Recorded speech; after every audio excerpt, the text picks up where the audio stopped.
أعوذ بالله من الشيطان الرجيم بسم الله الرحمن الرحيم يا أيها الذين آمنوا اتقوا الله وابتغوا إليه الوسيلة وجاهدوا في سبيله لعلكم تفلحون صدق الله مولانا العظيم إن الله وملائكته يصلون على النبي یا ایھا الذین آمنوا صلوا علیہ وسلموا تسلیما. آپ سبھی محبت سے پڑھیے گا الصلاۃ والسلام علیک یا رسول اللہ وعلی آلک واصحابک یا حبیب اللہ یا رحمۃ للعالمین یا خاتم النبیین. سامعین محترم، آج ہم شروع کر رہے ہیں چھٹا پارہ اور اس کا 10واں رکوع شروع کر رہے ہیں. اللہ تعالیٰ نے بیان فرمایا کہ اے ایمان والو، اللہ سے ڈرو اور اس کی طرف وسیلہ ڈھونڈو اور اس کی راہ میں جہاد کرو اس امید پر کہ تم فلاح پا جاؤ. اچھا جی، یہاں پہ ایمان والوں سے خطاب کیا جا رہا ہے کہ اے ایمان والو جو پہلے سے کلمہ پڑھنے والے ہیں نا، حضور کا پہلی سے نمازیں پڑھنے والے ہیں، تو میں اب تم تقوی اختیار کرو اور اس کی راہ میں وسیلہ ڈھونڈو. اللہ پاک جی وسیلہ جو ہے وہ ہمیں کیا کروائے گا؟ وہ جاہدو، وہ ہمیں جہاد کروائے گا، فی سبیل اللہ جہاد کروائے گا. اللہ پاک کی راہ میں وہ ہمیں بتائے گا کہ کیسے اچھے اعمال کرنے ہیں اور کیا ہوگا پھر اس کا نتیجہ کہ تم فلاح پا جاؤ گے. سامعین محترم، اللہ تعالیٰ کے انبیاء اور اولیاء سے محبت، صدقات کی ادائیگی، اللہ تعالیٰ کے محبوب بندوں کی زیارت، دعا کی کثرت، رشتہ داروں سے صلہ رحمی کرنا اور بکثرت ذکر اللہ میں مشغول رہنا بھی اسی میں شامل ہو جائے گا. اب معنی یہ ہوا کہ ہر وہ چیز جو آپ کو اللہ تعالیٰ کی بارگاہ کے قریب کر دے اسے لازم پکڑ لو، جو بارگاہ الہی سے دور کرے اسے چھوڑ دینے کا حکم ہے، تو پھر ہی انسان کو کامیابی عطا ہوگی. سامعین محترم، اللہ تعالیٰ کی بارگاہ میں اس کے نیک بندوں کا وسیلہ بنانا، ان کے وسیلے سے دعائیں کرنا، ان کے توسل سے بارگاہ رب قدیر میں اپنے جائز حاجات کی تکمیل کے لیے التجائیں کرنا نہ صرف جائز بلکہ صحابہ کرام کا طریقہ رہا ہے. جیسے آج کل اگر ہم اولیاء کرام بزرگان دین کی پاک بارگاہ میں حاضر ہوتے ہیں، ان سے دعائیں کرواتے ہیں، اور یا اگر ہم اپنے والدین سے بھی دعائیں کرواتے ہیں یا بڑے بزرگوں سے، علماء سے دعائیں کرواتے ہیں، ان کی بارگاہ میں جا کے رہنمائی حاصل کرتے ہیں، تو یہ اللہ تعالیٰ کا حکم سے ہم کر رہے ہوتے ہیں نا. جیسے دیکھیں نا، حضرت عمر بن خطاب رضی اللہ تعالیٰ عنہ، کیا ہوا کہ بارش جب مدینہ پاک میں نہیں ہو رہی تھی تو حضرت عباس ابن عبد المطلب جو نبی پاک صلی اللہ علیہ وسلم کے چچا تھے، ان کا وسیلہ انہوں نے پکڑا اور دعا کی کہ اللہ پاک جی نبی پاک صلی اللہ علیہ وسلم کے چچا جان کو ہم وسیلہ بناتے اور ہم پر بارش نازل فرما. تو پھر اللہ تعالیٰ نے بہت زیادہ بارش نازل فرما دی. یہ ہے بخاری شریف کی حدیث کتاب الاستسقاء میں بیان کی گئی ہے. پھر فرمایا حضرت عائشہ ذکر رضی اللہ تعالیٰ عنہ کی بڑی مشہور حدیث پاک ہے کہ جب مدینہ پاک میں ایک دفعہ قحط پڑ گیا تو آپ کے پاس لوگ حاضر ہوئے، تو آپ نے فرمایا کہ رسول کریم صلی اللہ علیہ وسلم کی قبر انور کی طرف غور کرو، اس کے اوپر چھت میں ایک تاک آسمان کی طرف بنا دو، مطلب ایک سوراخ بنا دو نا، حتیٰ کہ قبر انور اور آسمان کے درمیان چھت نہ رہے. اور لوگوں نے ایسا کیا تو ہم پر اتنی بارش برسی کہ چارہ اگ گیا اور اونٹ جو تھے نا وہ چارہ کھا کے بہت موٹے ہو گئے، ایسے لگتا ہے کہ جیسے وہ پھٹ جائیں گے. یہ سند دارمی میں یہ بات بیان کی گئی ہے. بلکہ اسی طرح نبی پاک صلی اللہ علیہ وسلم نے بذات خود اپنے وسیلے سے اللہ تعالیٰ کی بارگاہ میں دعا کرنے کی تعلیم ایک صحابی کو دی. چنانچہ حضرت عثمان بن حنیف رضی اللہ تعالیٰ عنہ فرماتے کہ نابینا شخص بارگاہ رسول اللہ صلی اللہ علیہ وسلم میں حاضر ہو کر دعا کے طالب ہوئے تو ان کو یہ دعا ارشاد فرمایا. اس کا مطلب جو ہے مفہوم کیا ہے کہ مولا اے اللہ میں تجھ سے سوال کرتا ہوں، تیری طرف نبی رحمت حضرت محمد صلی اللہ علیہ وسلم کے ساتھ متوجہ ہوتا ہوں. اے محمد صلی اللہ تعالی علیہ وآلہ وسلم، میں نے آپ صلی اللہ علیہ وسلم کے وسیلے سے اپنے رب کی طرف اپنی اس حاجت میں توجہ کی تاکہ میری حاجت پوری کر دی جائے. اے اللہ میرے لیے حضور کی شفاعت کو قبول فرما. اب یہاں پہ یا محمد جہاں پہ کہا گیا وہاں پہ بزرگ فرماتے ہیں کہ اب یا رسول اللہ کہا کریں. وہ دیکھیں کہ نبی پاک صلی اللہ علیہ وسلم کے وسیلے سے دعا کرنے کا حکم خود ابن ماجہ میں نبی پاک صلی اللہ علیہ وسلم نے فرمایا. آگے چلتے ہیں کہ بے شک اگر کافر لوگ جو کچھ زمین میں ہے وہ سب اور اس کے برابر اتنا ہی اور اس کے ساتھ ملا کر قیامت کے دن کے عذاب سے چھٹکارے کے لیے دیں تو ان سے قبول نہیں کیا جائے گا اور ان کے لیے دردناک عذاب ہے. وہ دوزخ سے نکلنا چاہیں گے وہ اس سے نکل نہ سکیں گے اور ان کے لیے ہمیشہ کا عذاب ہے. مطلب فرمایا گیا کہ اگر کافر جو ہے وہ پیسے دے کے فدیہ دے کے چھڑانے کی کوشش کریں گے تو کچھ بھی نہ ہوگا، بلکہ جو انہوں نے گناہ کیے ہیں، غلط کام کیے ہیں، اس کا ان کو عذاب جو ہے وہ بھگتنا پڑے گا. اور اللہ تعالیٰ فرماتا ہے کہ یہ ساری دنیا کی دولت ایک طرف کر دی جائے تو جو میں نے ان کو جس چیز کی دعوت دی تھی وہ ہے ایمان لانے کی دعوت دی تھی، تو وہ تو بہت آسان میرا مطالبہ تھا، کوئی اتنا مشکل تو نہیں تھا جو انہوں نے اس مطالبے کو چھوڑ کے باقی دنیا کی دولت کو پسند فرما لیا۔ تو اس سے آیت سے یہ بھی معلوم ہوا کہ ایمان ہوگا تو قیامت کے دن اعمال کا اجر ملے گا، تبھی شفاعت کا فائدہ ہوگا، تبھی رحمت الہی آپ کی طرف متوجہ ہوگی، تبھی آپ کو جہنم سے چھٹکارا ملے گا۔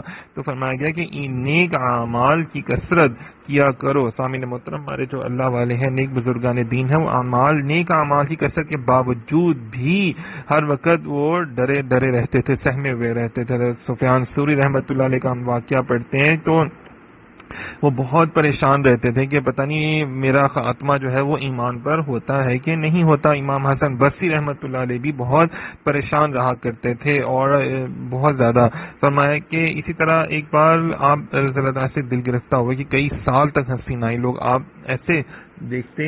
کو ایسے دیکھتے جیسے کوئی قید تنہائی میں ہے اور سزائے موت سنائی جانے والی ہے۔ حضرت امام حسن بصری رحمۃ اللہ علیہ، یہ وہ ہستیوں کی میں بات آپ کو بتا رہا ہوں جو کہ بہت نیک اور اعلیٰ و عرفہ ہستیاں ہیں، جن کو دنیا میں بھی جن کی ولایت اللہ نے لوگوں کو دکھا دی، اور وہ لوگ جو تھے نا بہت خوف زدہ رہتے تھے، پتہ نہیں ہماری بخشش ہونی ہے کہ نہیں ہونی، پتہ نہیں کون سی بات جو اللہ پاک کو ناپسند آ جائے۔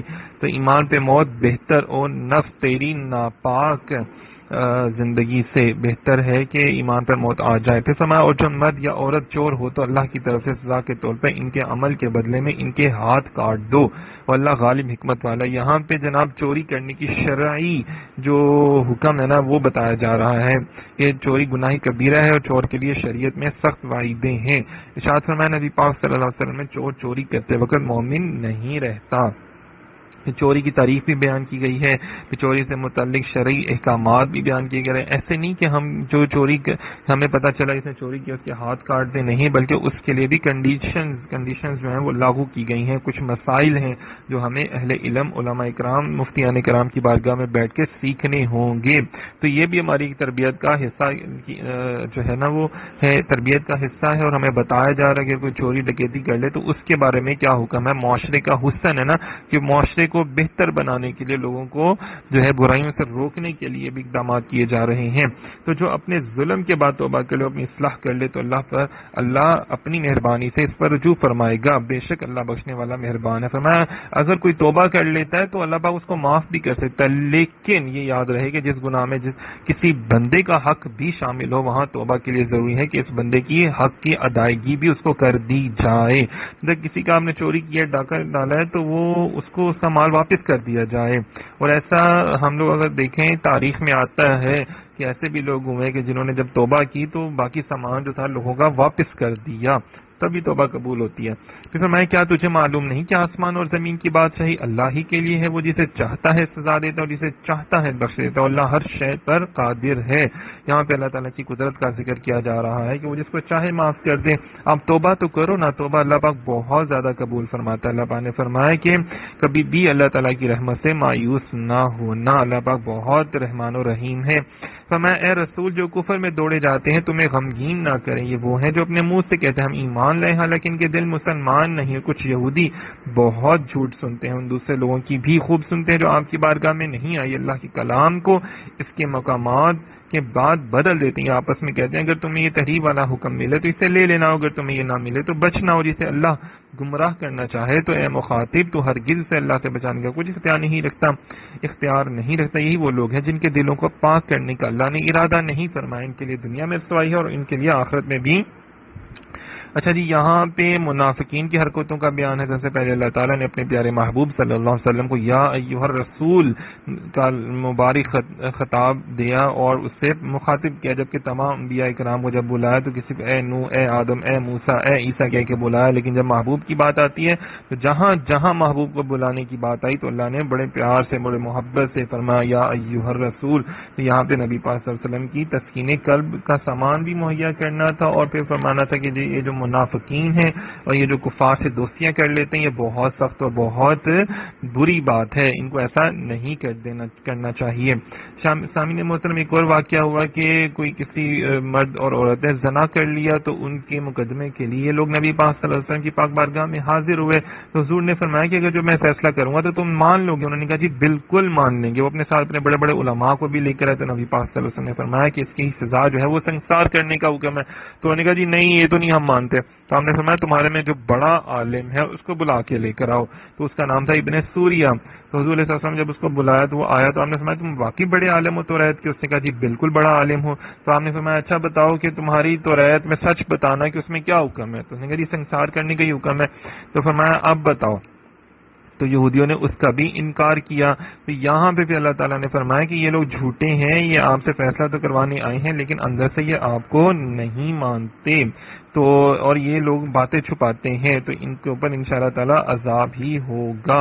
تو اب اندازہ کریں کہ بہت سی ایسی باتیں ہیں جو توریت میں اور انجیل میں ایک جیسی ہیں، اور بہت سی سزائیں ہیں، بہت سی جزائیں ہیں، بہت سے معاملات ہیں جو ایک جیسے ہیں۔ تو اللہ تعالیٰ فرماتے ہیں کم از کم اس میں تو بات مان لو نا تم، یہ اپنے غرور اور تکبر اور انا کے بت توڑو اور وہاں سے باہر نکلو۔ پھر فرمایا بہت جھوٹ سننے والے بڑے حرام خور ہیں، تو اگر یہ تمہارے حضور حاضر ہوں تو ان میں فیصلہ فرمائیے، ان سے منہ پھیر لو، یہ محبوب آپ کو اختیار ہے، اور اگر آپ ان سے منہ پھیر لو گے تو وہ تمہارا کچھ نہ بگاڑ سکیں گے، اور آپ ان میں فیصلہ فرمائے تو انصاف کے ساتھ فیصلہ کر دیں، بے شک اللہ انصاف کرنے والوں کو پسند کرتا ہے۔ یہاں پہ اندازہ کریں کہ جناب یہی یہودی جو ہیں پادریوں اور سرداروں اور انہی کے بارے میں بیان کیا گیا ہے۔ پھر یہاں پہ رشوت کا لینا دینا دونوں حرام، لینے دینے والے دونوں جہنمی ہیں۔ اعلیٰ حضرت نے بھی اس کے بارے میں فرمایا کہ رشوت لینا مطلقاً حرام ہے۔ سامعین محترم، ایک مرتبہ ایسے ہوا کہ نبی پاک صلی اللہ علیہ وسلم نے کسی کو عامل بنا کے بھیجا کہ جی فلاں جگہ سے جا کے تم جو ہے وہ سارا ٹیکس وغیرہ لے آنا، زکات لے آنا۔ اب وہ جب بندہ وہاں پر گیا اور زکات بھی لیا تو کچھ تحفے تحائف لے کر آئے، تو نبی پاک صلی اللہ علیہ وسلم نے فرمایا کہ تم تحفے کیوں لے کر آئے؟ حضور آپ کے لیے۔ فرمایا کہ جب تم اپنی ماں کے گھر میں تھے تو تب بھی تمہیں لوگ ایسے تحفے دیتے تھے؟ اس نے کہا جی نہیں۔ فرمایا یہ تو تمہیں تحفے لوگ اس لیے دے رہے ہیں کہ تم اس عہدے پر ہو، تو اس کا مطلب ہے یہ بھی رشوت میں آتا ہے۔ دیکھیں نا یہ کتنی بڑی بات یہاں پہ نبی پاک نے فرما دی کہ آج ہمارے جو لوگ بڑی بڑی سیٹوں میں عہدوں پہ بیٹھے ہوئے ہیں، اور اگر ان کو تحفے دیتا ہے تو ان کو یہ سوچنا چاہیے کہ کیا ان کو یہ سیٹیں یا عہدے ملنے سے پہلے بھی لوگ ایسے ان کو تحفے دیا کرتے تھے یا اب دیتے ہیں؟ اگر پہلے بھی دیا کرتے تھے تو پھر تو ٹھیک ہے، لیکن اگر پہلے نہیں دیتے تھے اور اب دیتے ہیں تو اس کا مطلب ہے یہ بھی رشوت میں آ جاتا ہے۔ آج دیکھیں نا کہ رشوت کے بازار گرم ہوا ہوا ہے، رشوت لینے والا دینے والا دونوں پر ہی دونوں کی کمائی کو حرام قرار دیا گیا، دونوں کے اوپر بہت زیادہ دینے اور لینے دونوں کو جہنمی قرار دیا گیا۔ پھر ایک جگہ پہ فرمایا جو گوشت صحت سے پلا بڑا ہو تو آگ اس کی زیادہ اقدر ہے۔ یہ صحت سے کیا مراد ہے؟ شاہ فرمایا فیصلہ کرنے میں رشوت لینے والا۔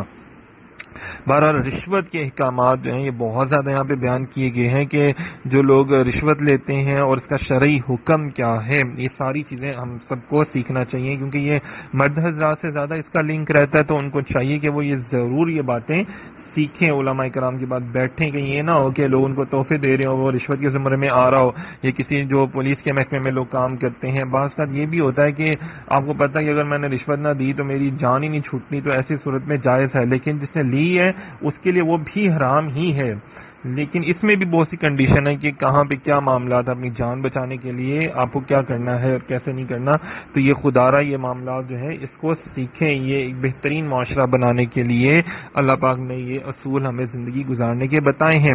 اور یہ آپ کو کیسے حاکم بنائیں گے؟ حالانکہ ان کے پاس توریت موجود ہے، اس میں اللہ کا حکم موجود ہے، اس کے باوجود یہ منہ پھیرتے محبوب یہ آپ کو حاکم بنا تو رہے ہیں، لیکن ان کے اپنے توریت میں بھی یہی بات موجود ہے جو آپ ان کو بیان فرما رہے ہیں، لیکن یہ لوگ چونکہ بغض رکھتے ہیں، حسد کرتے ہیں، تو یہ جان بوجھ کے آپ کا انکار کرتے ہیں، حالانکہ آپ کی ہر بات کے بارے میں بیان فرمایا گیا ہے۔ بے شک ہم نے توریت نازل فرمائی جس میں ہدایت اور نور ہے، اللہ تعالیٰ فرماتے ہیں جو توریت ہے اس میں بھی ہدایت اور نور ہے۔ فرمایا بدار نبی اور ربانی علماء فقہا یہودیوں کو اسی کے مطابق حکم دیتے تھے، کیونکہ انہیں اللہ کی اس کتاب کا محافظ بنایا گیا تھا، وہ اس کے خود گواہ تھے۔ لوگوں سے خوف نہ کرو، مجھ سے ڈرو، اور میری آیتوں کے بدلے تھوڑی ذلیل قیمت نہ لو، جو اس کے مطابق فیصلہ نہ کریں جو اللہ نے نازل کیا تو وہی لوگ کافر ہیں۔ فرمایا کہ سچے علماء اور فقہا جو ہوتے ہیں نا وہ پہلے بھی توریت کے جو تھے سچے علماء اور فقہا وہ درویش جو لوگ تھے وہ اصل توریت کے حوالے سے فیصلے دیا کرتے تھے. تو محبوب یہ جو ہے نا ساری چیزیں موجود ہیں اور یہ ان سے توریت کے متعلق وعدہ لیا گیا تھا کہ وہ اسے اپنے سینوں میں محفوظ رکھیں اور اس کے درس میں مشغول رہیں تاکہ وہ کتاب فراموش نہ ہو اور اس کے احکام ضائع نہ ہو. یہ علماء اور درویشوں کی بات کی جا رہی ہے. تو یہودیت تم توریت میں مذکور نبی پاک صلی اللہ علیہ وسلم کی نعت اور صفت اور رجم کا حکم ظاہر کرنے میں لوگوں سے نہ ڈرو, صرف اللہ تعالیٰ سے ڈرو. اللہ تعالیٰ کے احکام جو ہیں اسے کھل کے بیان کیا کرو. اچھا جی, اس آیت میں علماء کرام جو علماء ہیں نبی پاک صلی اللہ علیہ وسلم کی امت کے, ان کو بھی بیان کیا جا رہا ہے کہ وہ کتاب اللہ کی حفاظت کریں اور کتاب اللہ کے جو احکامات ہیں وہ لوگوں کو بتاتے رہا کریں. دیکھیں نا جیسے ہم لوگ بھی یہ کر رہے ہیں کام کہ خلاصہ آپ کو بیان کر رہے ہیں, تو یہ بھی اللہ تعالیٰ کی کتاب کو عام کرنے کے لیے, اللہ تعالیٰ کی کتاب کے احکامات کو عام کرنے کے لیے, آپ کو بتانے کے لیے, تاکہ لوگ بھی اللہ تعالیٰ سے محبت کریں, اللہ تعالیٰ سے اور ڈریں بھی کہ ہم نے گناہ نہیں کرنے. تو توریت کے حوالے سے یہ چیزیں تمام احکامات جو ہیں وہ علماء کرام سے بیان کیے جا رہے ہیں کہ آپ جو حق اور سچ بات ہے اس کو بیان کیا کریں, لازمی بیان کیا کریں. کہیں یہ نہ ہو کہ اس کے احکامات سارے ختم ہو جائیں.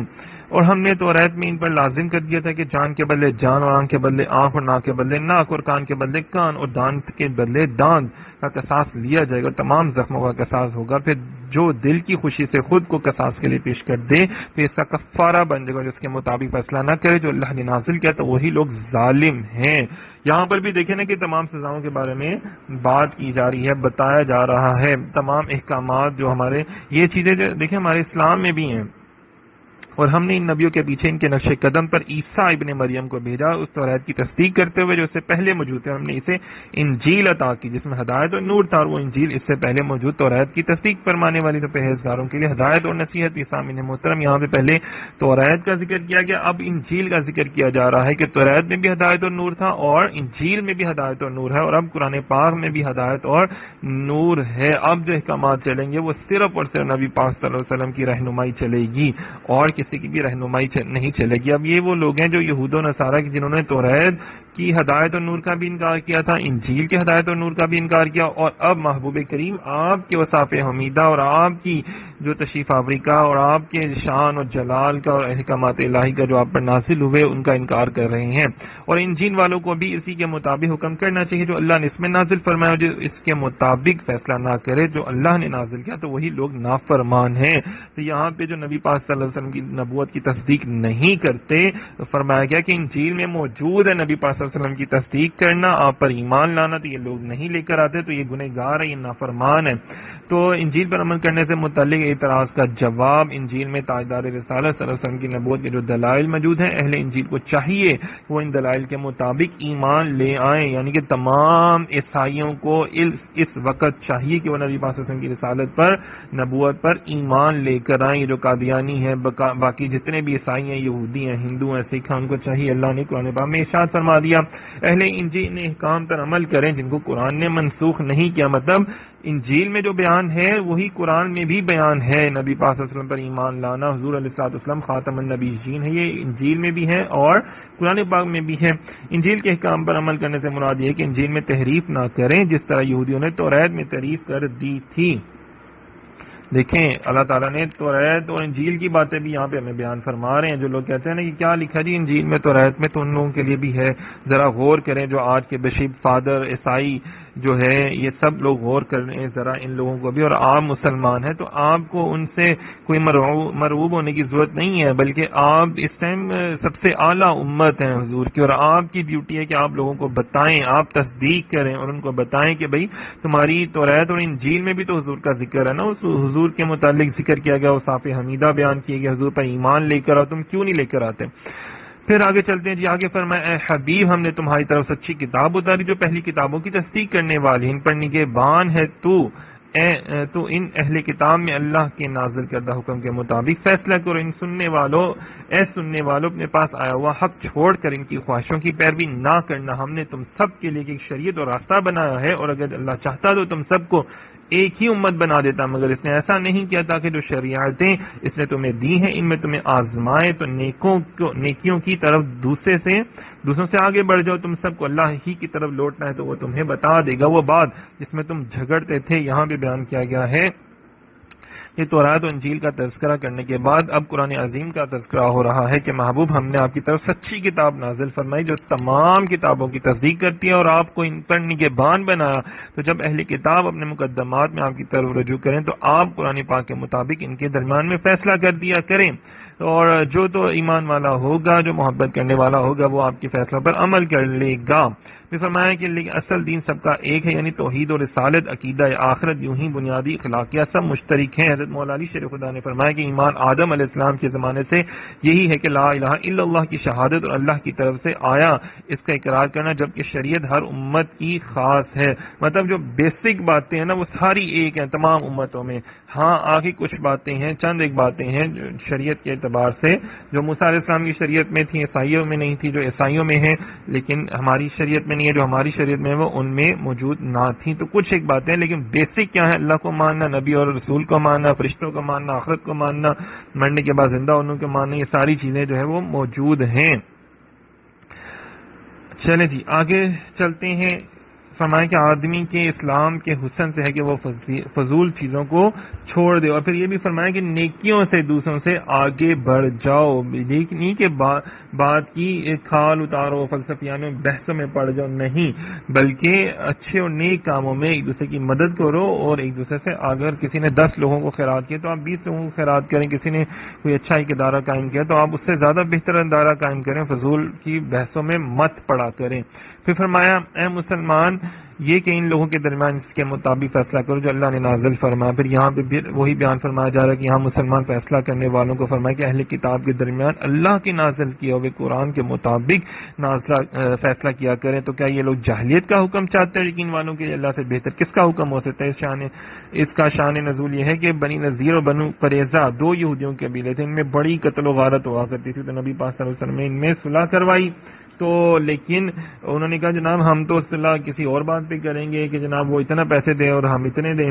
تو مطلب 140 وسق اتنا کھجوریں ایک دوسرے کو دیتے. نبی پاک صلی اللہ علیہ وسلم نے فرمایا کہ نہیں, تم دونوں کی جان اور خون ایک جیسا ہے, انسانوں کو اللہ نے کسی کو کسی پر فضیلت نہیں دی.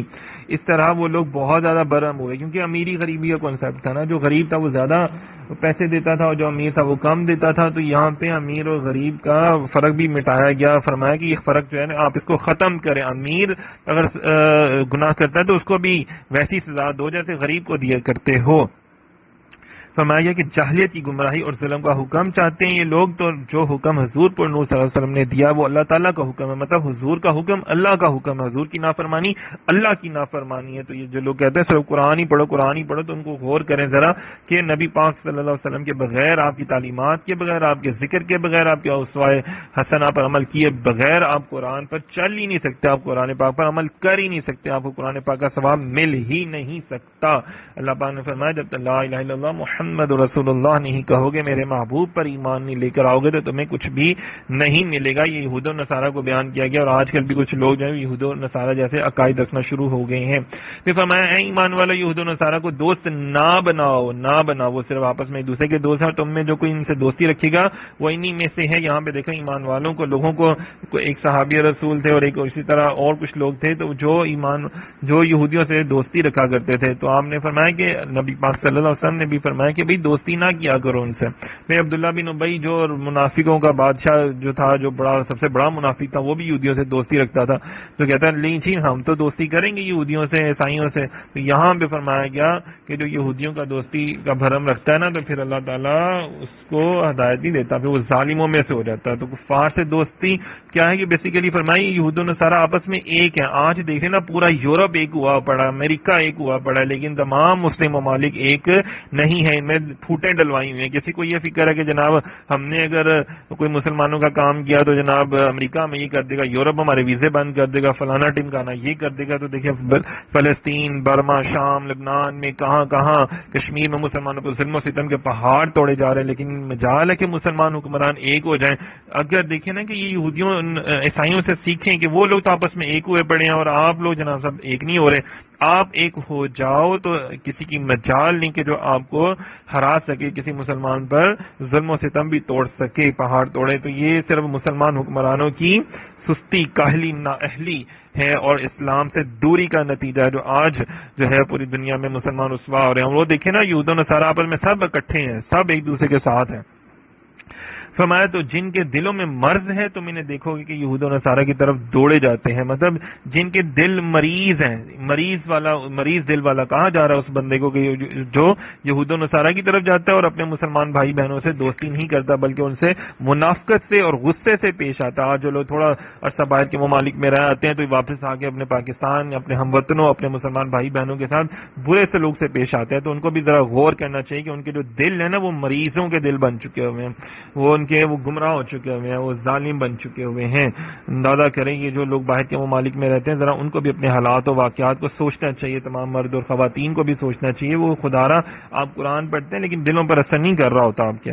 فرمایا اور ایمان والے کہیں گے کیا یہی وہ ہیں وہ لوگ جنہوں نے اللہ کی بڑی پکی قسمیں کھائی تھی وہ تمہارے ساتھ ہے تو ان کے تمام اعمال برباد ہو گئے، پس یہ نقصان اٹھانے والوں میں سے ہو گئے۔ اب یہاں منافقوں کے بارے میں کہا جا رہا ہے کہ منافق جو تھے نا وہ یہودیوں کے پاس جا کے بیٹھتے تو تھے لیکن یہودیوں نے ان کے ساتھ بھی کوئی اچھا نہیں کیا اور ان کے ساتھ بھی برا سلوک کیا، تو پھر ان کو سمجھ میں آئی اوہ یہ کیا ہو گیا، ہم مسلمانوں کو چھوڑ کے یہودیوں کے پاس جاتے تھے دولت کے لیے اور عزت کے لیے، لیکن آگے سے انہوں نے بھی ان کو کک کروا دی کہ چلو نکلو یہاں سے۔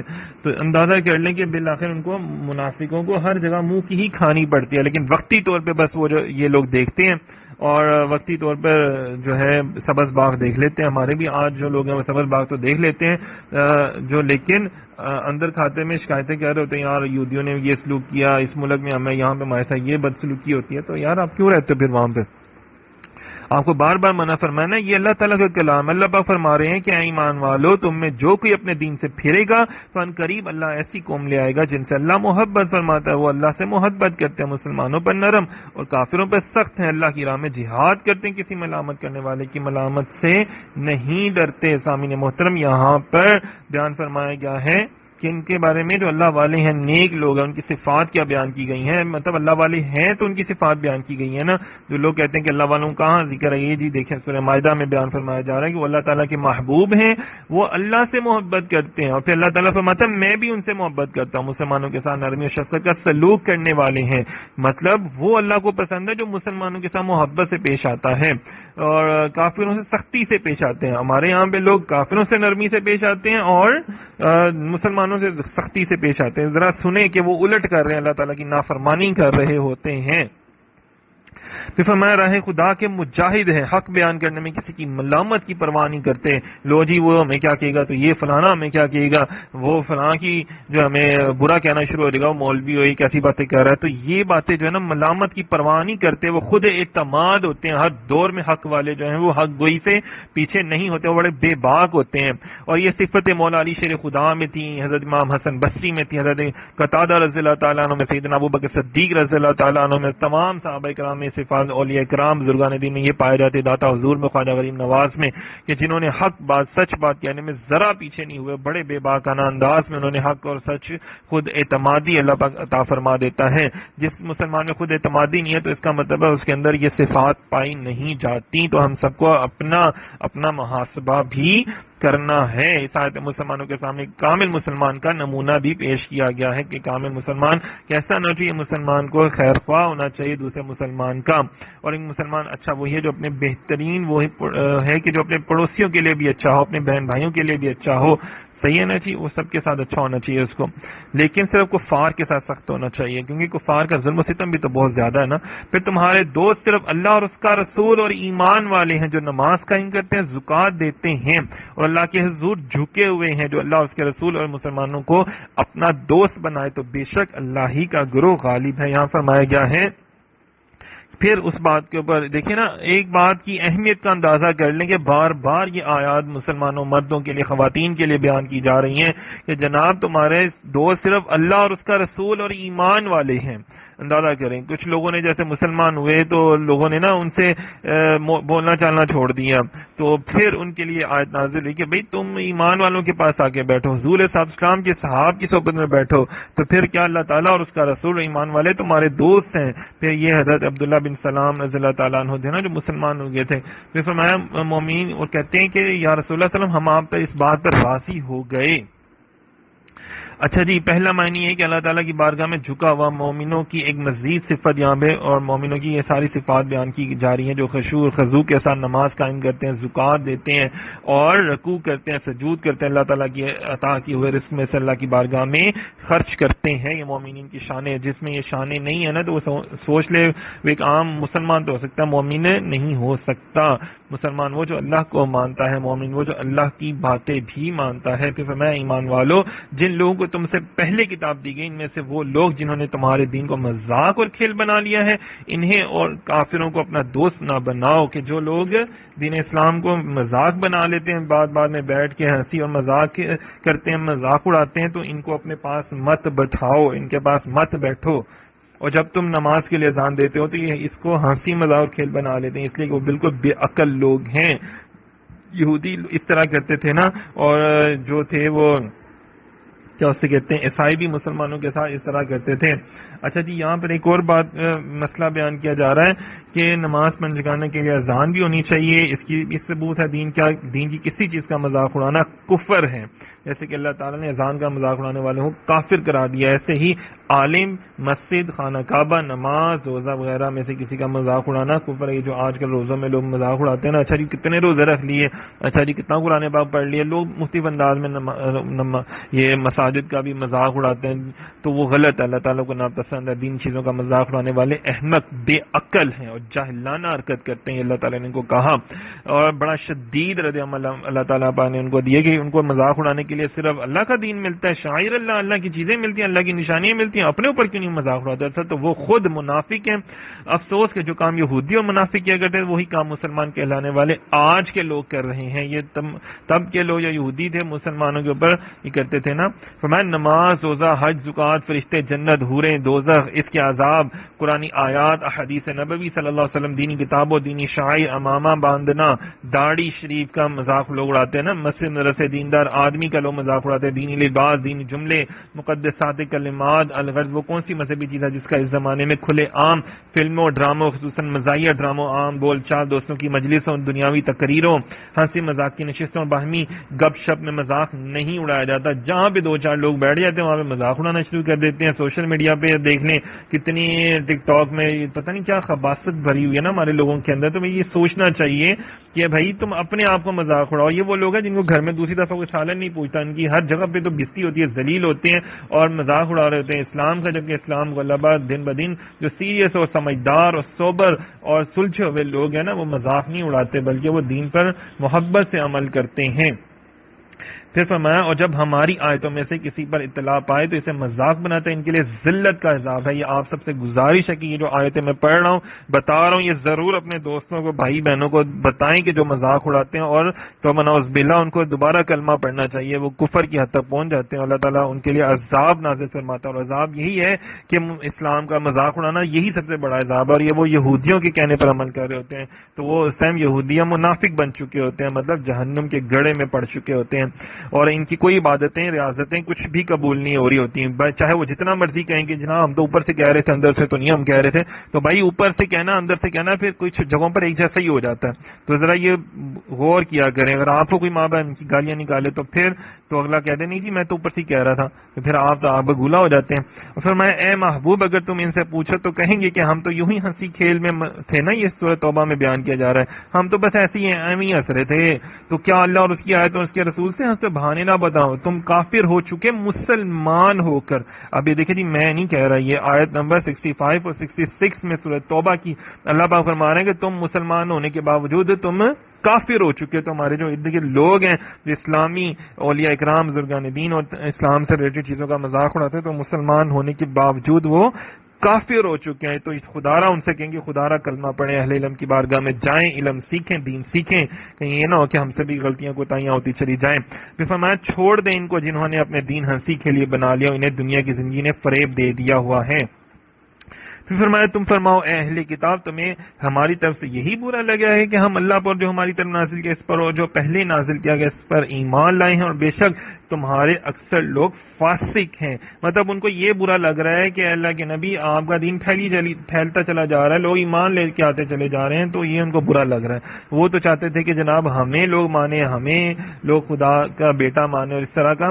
تو محبوب انہوں نے تو موسیٰ علیہ السلام کی نبوت کا انکار کر دیا, عیسیٰ علیہ السلام کی نبوت کا بھی انکار کر دیا. تو یہ بڑے خبیث لوگ ہیں.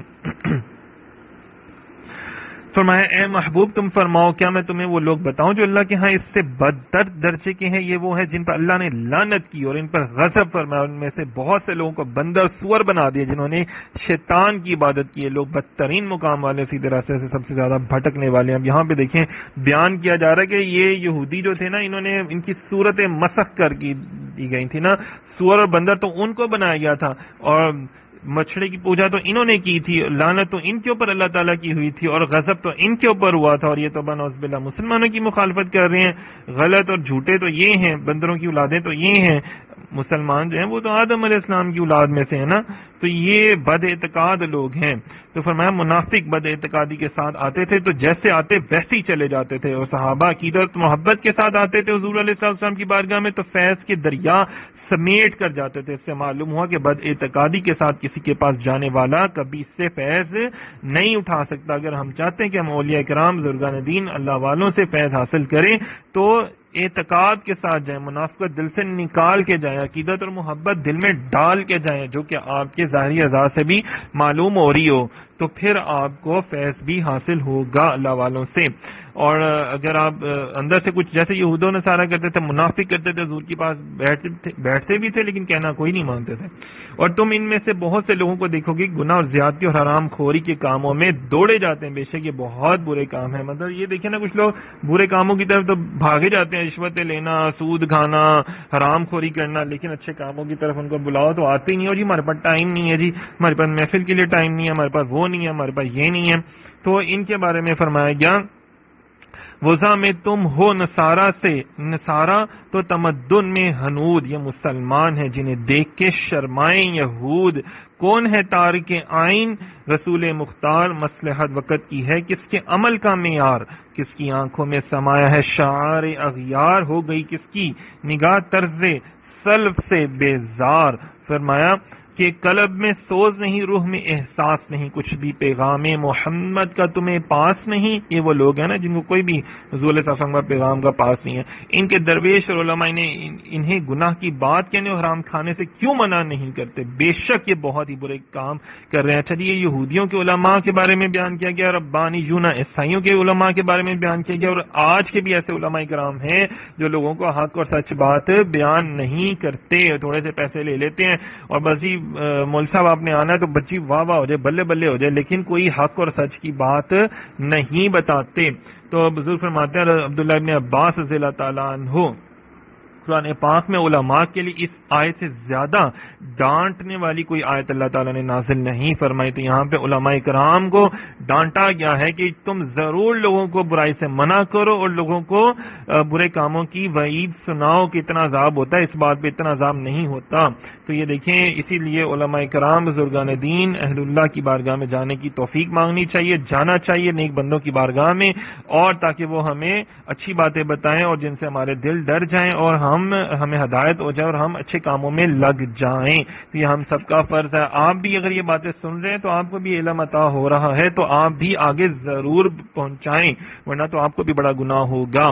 اور یہودیوں نے کہا اللہ کا ہاتھ بندھا ہوا ہے, ان کے ہاتھ باندھے جائیں, ان پر اس کہنے والے کی لعنت ہے. اچھا جی, یہ لوگ کہتے تھے کہ جب انہوں نے حضرت عبداللہ ابن عباس فرماتے ہیں رضی اللہ تعالیٰ عنہ کہ جب یہودی بہت خوشحال تھے اور نہایت دولت مند تھے, جب انہوں نے رسول اللہ صلی اللہ علیہ وسلم کی مخالفت کی اور جھوٹ بولنا شروع کیا حضور صلی اللہ علیہ وسلم کی نبوت کو لے کر, تو ان کی روزی اللہ تعالیٰ نے کم کر دی, ان کا رزق باندھ دیا. تو انہوں نے کہا جی توبہ نعوذ باللہ معاذ اللہ پاک کنجوس ہو گیا. نہیں, بلکہ اللہ تعالیٰ نے فرمایا تم کنجوس ہو گئے.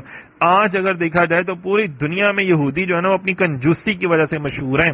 پوری دنیا میں بخیل سب سے زیادہ کس کو کہا جاتا ہے تو وہ یہودی ذہن میں آتا ہے نام میں. اندازہ کریں کہ وہ لوگوں کو چوس رہے ہیں. آج دیکھ لیں نا بینکوں بنا کے انہوں نے اور پتہ نہیں کیا کیا سودی نظام ڈال کے اور کیا کیا مسلمانوں کو نقصان پہنچاتے چلے جا رہے ہیں. تو انہوں نے اللہ تعالیٰ کے اوپر تہمت لگائی کہ اللہ تعالیٰ نہیں دیتا, تو اللہ تعالیٰ فرمایا تم اصل میں بخیل ہو. اللہ تعالیٰ کی تو نعمتیں ہزار ہاں نعمتیں ہیں, وہ تو سب کو نوازتا چلا جا رہا ہے. جس کو مانتا ہے, جس کو نہیں بھی مانتا, اللہ تعالیٰ اس کو بھی عطا کرتا ہے.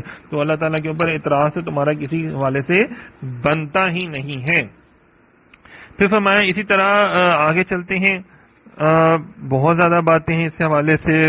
یہ دیکھیں نا, یہ بہت زیادہ غلط باتیں کیا کرتے تھے. تو یہ دیکھیں پھر یہودیوں کے بہت زیادہ ان کے اوپر عذاب بھی مسلط کی, کبھی بخت نصر کو, کبھی تیتوس رومی کو, کبھی فارسی مجوسیوں نے, اور پھر مسلمانوں کو اللہ تعالیٰ نے ان کے اوپر مسلط کیا. بڑے لوگوں نے ان کو یہودیوں کو تباہ و برباد کیا, کیونکہ انہوں نے ہمیشہ اللہ تعالیٰ کی بھی نافرمانی کی, انبیاء کی, اولیاء کرام کی.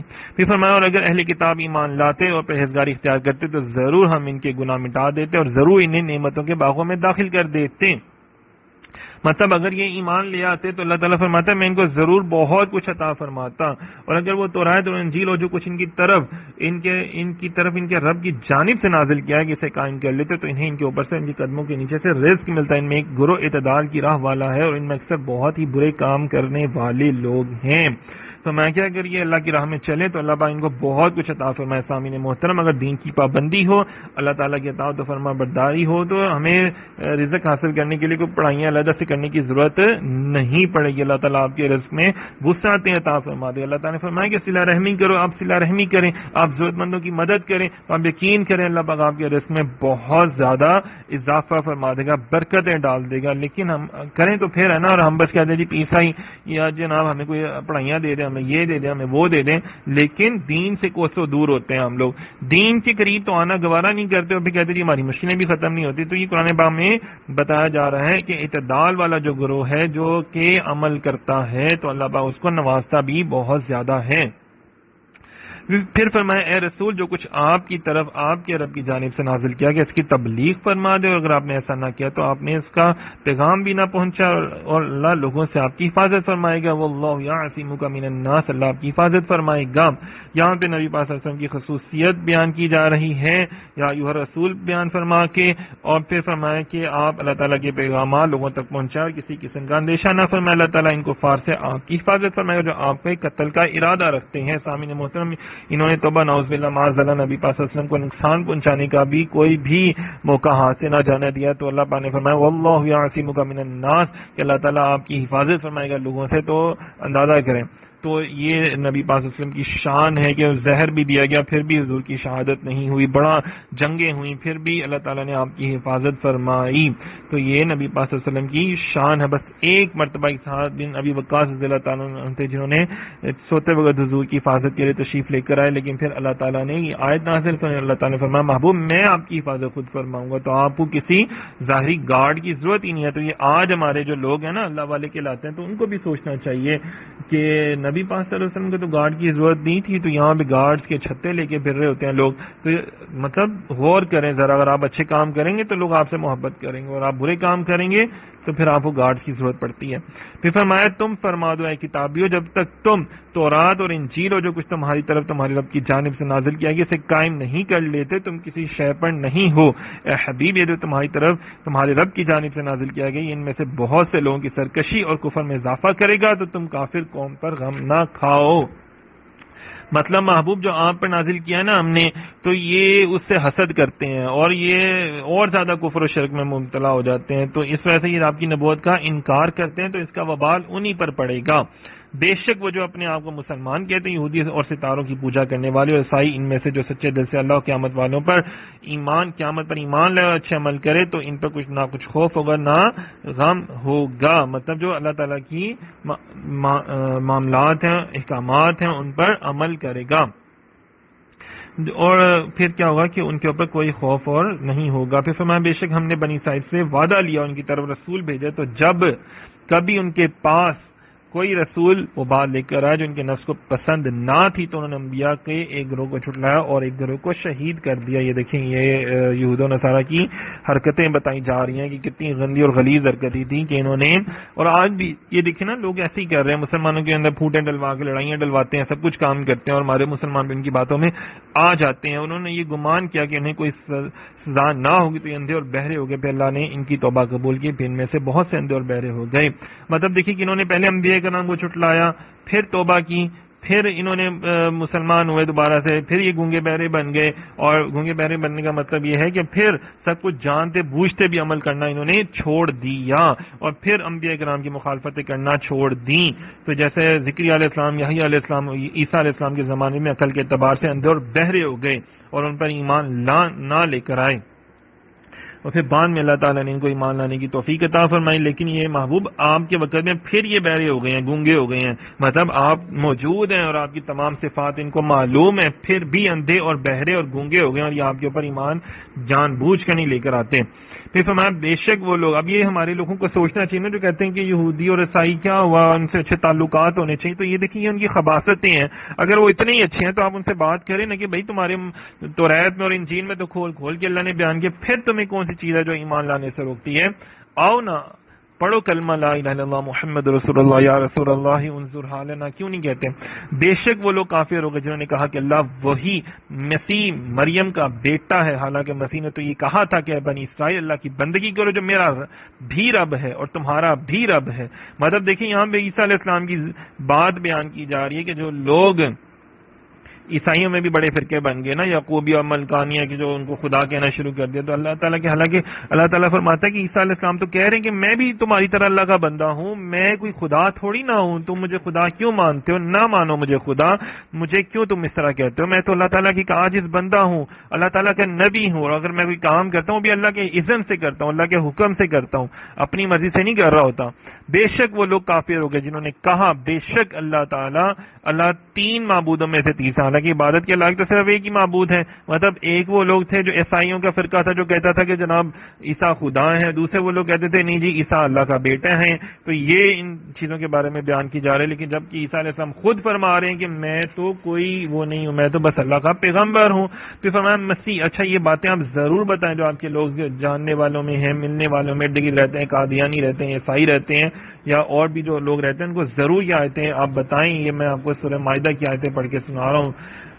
73, 74, 75 یہ آیات ہیں. مسیح بن ابن مریم تو صرف ایک رسول ہے, اس سے پہلے بہت سے رسول گزر چکے ہیں. اس کی ماں صدیقہ سچی ہیں بہت زیادہ. مریم علیہ السلام جو ہے نا ان کی بھی تعریف بیان کی جا رہی ہے. وہ دونوں کھانا کھاتے تھے, دیکھو تو ہم ان کے لیے کیسی صاف نشانی. مطلب فرمایا کہ اللہ تعالیٰ تو کھانا نہیں کھاتا اور وہ تو کھانا کھاتے ہیں, اور اللہ تعالیٰ نے تو ان کو پیدا کیا ہے, تو تم کیسے کہہ سکتے ہو؟ اور وہ تو ایک سچی خاتون ہے اور اللہ تعالیٰ ان کی پاکی بیان کر رہے ہیں. حالانکہ عیسائیوں نے انجیل میں جو تحریف کر دیا نا کتاب میں, تو توبہ نعوذ باللہ, انہوں نے تو حضرت مریم علیہ السلام کے بارے میں بھی غلط کلمات بولے ہوئے ہیں اور حضرت عیسیٰ علیہ السلام کے بارے میں بھی. تو یہاں پر تو اللہ تعالیٰ جو ہے قرآن پاک میں ان کی پاکی بیان کر رہا ہے. تو مسلمان جو پاکی بیان کرتے ہیں حضرت مریم علیہ السلام کی, عیسیٰ علیہ السلام کی, ایسے تو عیسائی بھی نہیں کرتے نا جی. یہ بھی غور کریں ذرا. کبھی پوچھیے گا عیسائیوں سے کہ وہ ان کا کیا عقیدہ ہے عیسیٰ علیہ السلام کے بارے میں, حضرت مریم علیہ السلام کے بارے میں. وہ تو ان کو گنہگار تک کہتے ہیں کہ جی ان سے گناہ بھی ہوئے, توبہ نعوذ باللہ. اور ہمارا یہ عقیدہ ہے کہ وہ پاکیزہ ہستیاں ہیں, وہ خطا کر ہی نہیں سکتے, ان سے ہوئی بھی نہیں. تو فرمایا تم فرماؤ کیا تم اللہ کے سوا اس کی عبادت کرتے ہو جو نہ تمہارے نقصان کے مالک ہے اور نہ نفع کا؟ مطلب تم ایسے لوگوں کی بات کیوں کرتے ہو؟ عیسیٰ علیہ السلام تو وہ بھی اگر مردے زندہ کرتے ہیں, بیماروں کو شفا یاب کرتے ہیں, اندھے کو بینا کر دیتے ہیں, کوڑیوں کو تندرست کر دیتے ہیں, وہ بھی اللہ کی اجازت سے کرتے ہیں, اللہ کے حکم سے کہتے ہیں. وہ ہر بات یہ کہتے ہیں کہ یہ بِإِذْنِ اللہ, یہ اللہ کا حکم سے میں کر رہا ہوں, اپنی مرضی سے نہیں کر رہا. اور کرو تو وہ تو ایک اللہ کے بندے ہیں. تم فرمائیں کتاب والو اپنے دین میں ناحق غلو زیادتی نہ کرو, ان لوگوں کی خواہشات پر نہ چلو جو پہلے خود بھی گمراہ ہو چکے ہیں اور بہت سے دوسرے لوگوں کو بھی گمراہ کر چکے ہیں. یہ وہ لوگ ہیں جو کہ خود بھی گمراہ ہیں اور دوسروں کو بھی گمراہ کرتے ہیں. سامعین محترم, اسی طرح اگر دیکھا جائے تو آج کے دور میں بھی اولیاء کرام کی تعظیم کرنا, فیض و برکت برکات حاصل کرنے کے لیے ان کے مزارات پر حاضری دینا شرعاً جائز اور پسندیدہ عمل ہے. پتہ نہیں کون لوگ ہیں جو کہ کہتے ہیں کہ جناب یہ جانا حرام ہے. ہاں اگر جو لوگ اپنی نادانی کی وجہ سے وہاں پہ کوئی سجدہ کر رہا ہے, تعظیماً سجدہ کرنا ہے, یا کوئی کسی انداز میں ناچ گانا کر رہا ہے, ڈھول ڈمکا کر رہا ہے, تو وہ غلط ہے, یا خواتین کا وہاں پہ مردوں کے ساتھ چلنا وہ غلط ہے. لیکن آپ جو غلط چیزیں ہیں اس کو آپ روکیں تو صحیح نہ روکیں, لیکن جو فی نفسی ہی جو چیز ہے مزار شریف ہے یا بزرگوں کا مزار ہے اس کو تو آپ برا نہ کہیں. جیسے آپ شادی تو کرتے ہیں لیکن شادی میں آج کل جیسے بری رسمیں موجود ہیں جہیز کی, اور یہ جو مکلاوا اور یہ تیل مہندی ہے, یہ سارا کچھ آپ لوگ کرتے ہیں, یہ تو اسلام میں تھا ہی نہیں. اسلام میں تو یہ ہے کہ مرد کی شادی جب شادی ہوتی ہے تو مرد دلہے والوں کا خرچہ ہوتا ہے, دلہن والوں کا تو خرچہ کوئی نہیں ہوتا. تو لیکن اس کے باوجود بھی آپ ساری غلط رسمیں کرتے ہیں, لیکن شادی تو آپ نہیں روکتے ہیں. تو مزارات پہ اگر کوئی غلط رسم ہو رہی ہے تو آپ اس کو کہتے ہیں جی سارا ہی جانا حرام ہے, تو یہ غلط بات ہے. تعظیم اولیاء کو ناجائز و حرام کہنے والوں اور مزارات پر حاضری کو شرک و بت پرستی سمجھنے والوں کو چاہیے کہ وہ اس آیت کو سامنے رکھتے ہوئے اپنی حالت پر غور کریں اور شرعاً جائز عمل کو اپنی طرف سے ناجائز و حرام کہہ کر دین میں زیادتی نہ کریں, بلکہ حق کی پیروی کریں. اور مزارات پر ناجائز حرام کام کرنے والوں کو چاہیے وہ بھی اپنے افعال سے باز آ جائیں تاکہ دشمنان اولیاء ان کی نادانیوں کی وجہ سے لوگوں کو اللہ تعالیٰ کے مقبول بندوں سے دور کرنے کی کوشش نہ کریں. یہ جو گندے اور غلیظ کام کرتے ہیں ان کو بھی سوچنا چاہیے کہ ان کی وجہ سے کتنے لوگ جو ہیں وہ اچھی بات سے دور ہو جاتے ہیں اور بزرگان دین سے فیض لینے سے دور ہو جاتے ہیں. بنی اسرائیل میں سے کفر کرنے والوں پر داؤد اور عیسیٰ ابن مریم کی زبان پر سے لعنت کی گئی ہے. لعنت اس وجہ سے تھی کہ انہوں نے نافرمانی کی اور وہ سرکشی کر دی. یہاں پہ اللہ تعالیٰ فرما رہے ہیں کہ ہم نے داؤد علیہ السلام کی زبان سے اور عیسیٰ ابن مریم علیہ السلام کی زبان سے لعنت فرمائی. کن کے اوپر؟ جنہوں نے اللہ تعالیٰ کی نافرمانی کی, مطلب وہ بندر اور خنزیر بن گئے. مطلب دیکھیں اللہ اکبر کہ ان کی تعداد کتنی تھی؟ 5000 لوگ تھے جن کے خلاف حضرت عیسیٰ علیہ السلام نے دعا فرمائی اور وہ خنزیر اور بندر بن گئے. لیکن نبی پاک صلی اللہ علیہ وسلم کی امت پر عذاب کیوں نہیں آتا؟ فرمایا محبوب آپ جو ان میں موجود ہیں آپ تمام عالمین کے لیے رحمت ہیں, تو آپ کی موجودگی میں عذاب نہیں آئے گا. لیکن ذرا غور کریں, دوسرے انبیاء کرام نے اپنی امتوں کی نافرمانیوں پر بد دعائیں کی تو ان کے اوپر عذاب الہی بھی نازل ہوا. اور میرے اور آپ کے نبی پاک صلی اللہ علیہ وسلم ہم سب سے اتنی محبت کرتے ہیں, ہماری اتنے گناہوں کے باوجود نہ تو ہم بندر کی شکل کے بنتے ہیں نہ ہم سور کی شکل کے بنتے ہیں, اور ہماری شکلیں بھی اتنی پیاری اور خوبصورت ہوتی ہیں, جسم بھی اتنے اچھے ہوتے ہیں, پھر بھی ہم درود و سلام نہیں پڑھتے, پھر بھی نبی پاک صلی اللہ علیہ وسلم کے اوصاف امیدہ نہیں پڑھتے, پھر بھی نبی پاک صلی اللہ علیہ وسلم کی شانیں جاننے کے لیے ہمیں فتووں کی ضرورت پڑ جاتی ہے. توبہ نعوذ باللہ معاذ اللہ. ہمیں اپنے ایمان کی حفاظت کرنی چاہیے, دیکھنا چاہیے وہ شیاطین اور ایسے شیطانی سوچ رکھنے والے لوگوں سے ہمیں نہیں ملنا چاہیے. فرمایا وہ ایک دوسرے کو کسی برے کام سے منع نہ کرتے تھے جو وہ کیا کرتے تھے, بے شک یہ بہت ہی برے کام کرتے تھے یہ جو لوگ ہیں نا. فرمایا کہ وہاں کے کچھ علماء جو تھے نا عیسائیوں کے یہودیوں کے, وہ بھی مل گئے تھے ان لوگوں میں, اور وہ بھی پھر لوگوں کو نہیں روکتے تھے برے کاموں سے. تو فرمایا یہ بہت ہی غلط بات ہے. تو آج بھی علماء کو سوچنا چاہیے کہ آپ کو لوگوں کو جو آپ کے پیروکار ہیں, آپ کو فالو کرنے والے ہیں, ان کو روکیں, اور جو مریدین اور عقیدت مند ہیں اگر آپ کے, تو آپ ان کو بھی اعلانیہ گناہوں سے روکیں.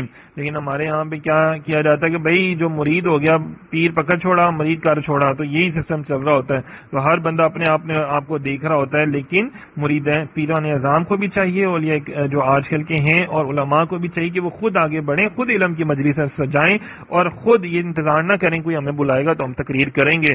تو یہ دیکھیں نا ماشاءاللہ سے آستانوں کئی بھی آج بھی ایسے کئی آستانے ہیں اور کئی علماء ہیں جو خود سے علمی موضوعات اور علمی مجالس کا خود انعقاد کرتے ہیں, خود یہ جیسے سوشل میڈیا پر بھی ماشاءاللہ سے بہت سے ایسے معاملات ہو رہے ہیں. تو ہمیں چاہیے کہ ہم اپنے سلف صالحین علماء کرام کے پاس بیٹھا کریں, ان سے دین کی تعلیم حاصل کیا کریں. پھر فرمایا تم ان میں سے بہت سے لوگوں کو دیکھو گے کہ کافروں سے دوستی کرتے ہیں, تو ان کی جانوں نے ان کے لیے کتنی بری چیز آگے بھیجی. ان کے لیے بھی عذاب ہے جو اپنی جانوں پر ظلم کرتے ہیں اور کافروں سے دوستیاں یاریاں لگائے رکھتے ہیں. یہ دیکھیں بار بار یہ ایسی آیتیں آ رہی ہیں, ذرا غور کریں.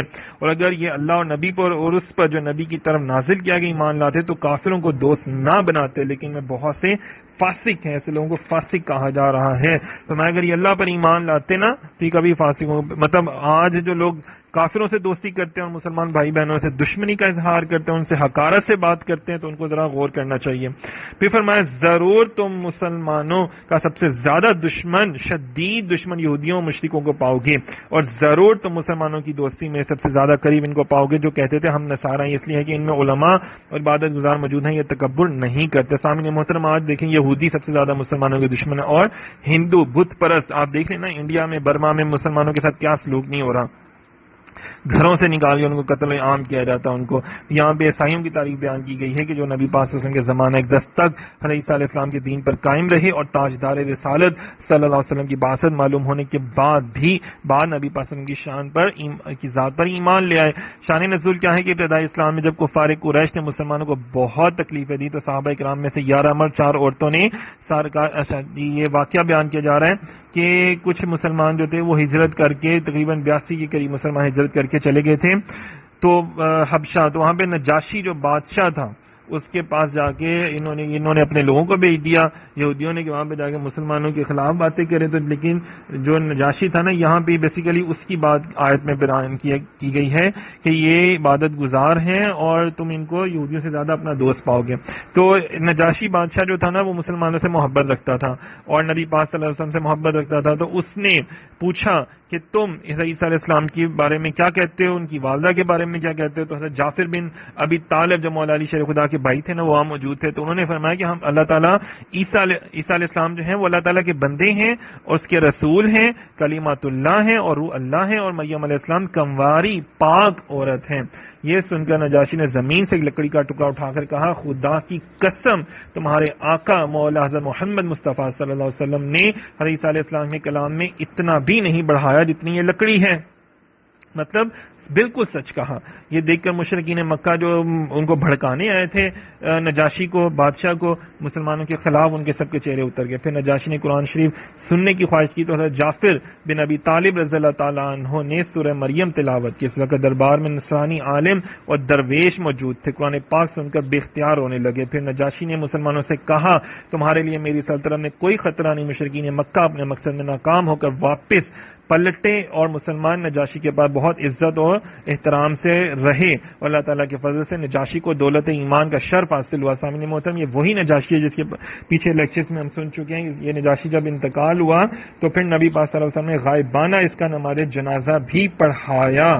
کتنی بڑی بات ہے کہ یہ حالانکہ لوگوں میں مشہور تھا وہ عیسائی ہے، لیکن نبی پاک صلی اللہ علیہ وسلم اس کے ایمان سے بھی واقف ہیں، اسے کہتے ہیں نا غیب کا علم جاننا۔ تو یہاں پہ دیکھیں کہ نبی پاک صلی اللہ علیہ وسلم کی تمام شانیں جو ہیں وہ اس میں بیان کی جا رہی ہیں۔ دعا کرتے ہیں اللہ رب العزت مجھے آپ کو ہم سب کو حق سچ بیان کرنے کی توفیق عطا فرمائے، جو غلطی کوتاہی ہوئی تو اللہ پاک اسے معاف فرمائے۔ آپ سب سے بھی گزارش ہے کہ جب یہ سنیں تو یہ لیکچر آگے بھی لوگوں کو بتایا کریں اور شیئر کیا کریں، اور علم بانٹنے سے بڑھتا ہے۔ اللہ پاک برکت عطا فرمائے آپ کے رزق میں، اور ہم سب کے سینوں کو نبی پاک صلی اللہ علیہ وسلم کی محبت کے نور سے منور فرمائے، آمین۔